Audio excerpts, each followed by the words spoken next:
Well, like he's been here before.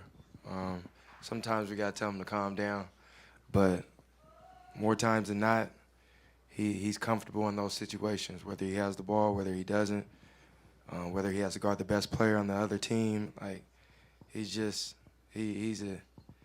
gonna be special in this league. And like you said, he's only 22 years old, so imagine in a few years what he's gonna be like. I gotta give credit to my teammates for that. Isaiah did a heck of a job, with the way that they were guarding him, still being able to penetrate and find guys. And I was one of those guys on the end of that. And, when I was that wide open and, Isaiah doing all that work, I had to make the shot. So, but definitely it was one of the best rhythm I've had all year. welcome back to the show for part 2, where we talk about the roller coaster that is Marcus Smart. Really hit a new high as far as roller coasters go today. The drop, the wild plays where he's hitting the ball off of his knee on a dribble drive, somehow saves the ball and then kicks it for a huge three to send the game or help send the game to overtime.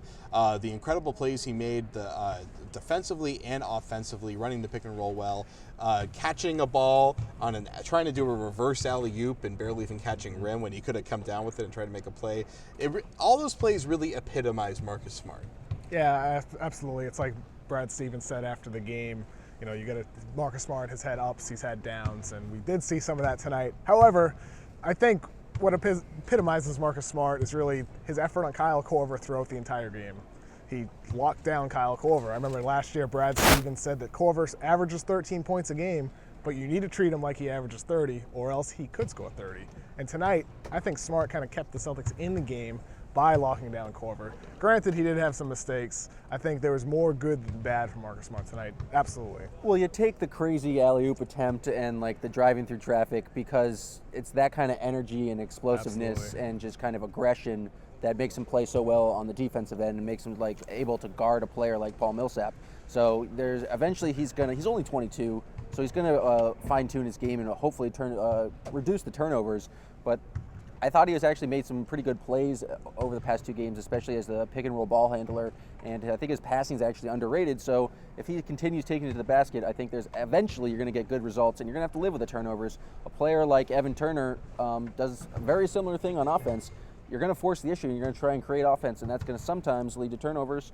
Sometimes it's going to lead to assists and buckets. I think Smart's passing has improved significantly since he came Especially into the the league. pocket pass and the pick and roll is just something that's 100%. wildly better than last year. I mean, at Oklahoma State in college, Smart was solid passing the ball, but you questioned, is he really a point guard? And now I think he doesn't get the reps that the full-time reps like Evan Turner or Isaiah Thomas, but Marcus Smart has come a long way as a pick and roll ball handler. I think he's shown enough that you can have faith in him at least being, the secondary point guard behind Isaiah Thomas, and that's a good thing going forward for the Celtics.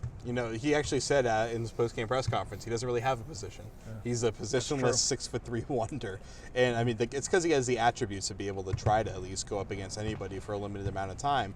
But he needs to be able to do what he did tonight on a semi-consistent basis. So far, it's been incredibly inconsistent. If he's able to continue to do this, they have a good chance to win this series. He hit 3 threes tonight. He actually ran pick and roll where they actually could run the offense through him. A lot of the time it's been they're able to get to him on secondary options, but they were able tonight to really run the offense through him and give Isaiah a bit of a break and Turner a bit of a break. Yeah, I mean, I think Smart can handle the load on pick and roll. I mean, he's been super efficient passing the ball out of the pick and roll all the year.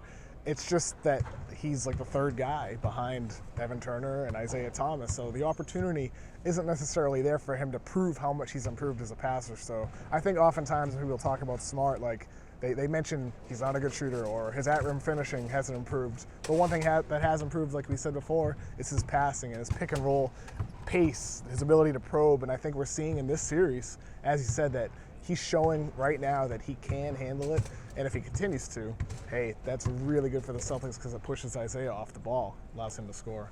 You stole my talking point. I was going to transition to talking to Isaiah Thomas there off you the go. ball. Swing it to Sam. This was the second game in a row where he saw a real emphasis of that, and Isaiah did not nearly dominate as much as he did in Game 3, but he still had a very good game.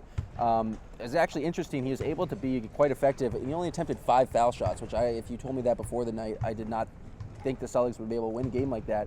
We saw him off the ball the Hawks did a really good job of pressuring him early, especially just coming around screens and making it so he could not shoot the outside shot. So he did not do that well from 3. I think he was only 2 of 7.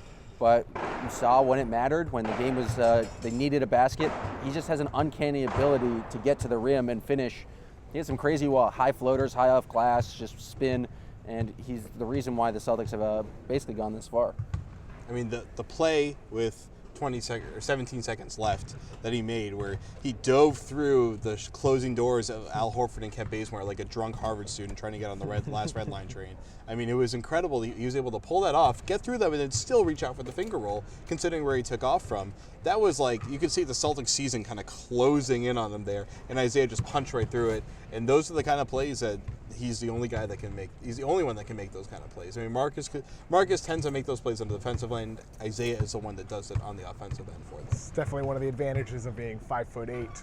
That's for sure. I mean, Isaiah Not 5'9", but 5'8". Whatever he is, he's under 6 feet. That's for sure. Yeah. I mean, it is true. That is an advantage because if you're a bigger guy, it's harder to get through those little cracks. It's harder to get into the paint, and Isaiah is able to do that, and he takes advantage of it. But we have to talk about the ensuing 15 seconds of basketball that was absolute crazy pills. 2 timeouts. Brad Stevens takes a timeout after that, and then they come out and show kind of what they might show with defense. Budenholzer takes another timeout to react to that. And then the play they draw up is Jeff Teague dribbling for 12 seconds, Kyle Korver running across screen way too late in his shot clock, and Jeff Teague looked like he was going to attempt a step back before shooting at, before he lost the ball. My question is, how does Millsap not even get a touch in that possession? You may not have to go for him, but just to run just a basic ISO when you're the Hawks, you're this passing team, you're this Spursian motion offense, and then you just run an ISO on your most important possession of the game. It made absolutely zero sense to me. Why run Kyle Korver for a fake pick with 5 seconds left and then not do anything with it? It didn't make sense. They could have tried to set an actual screen. It wasn't like they were going to be able to. I think what they wanted was to get a switch and get Isaiah trying to switch onto Korver, and then that gives Korver just enough time to get space separation and pop up a 3.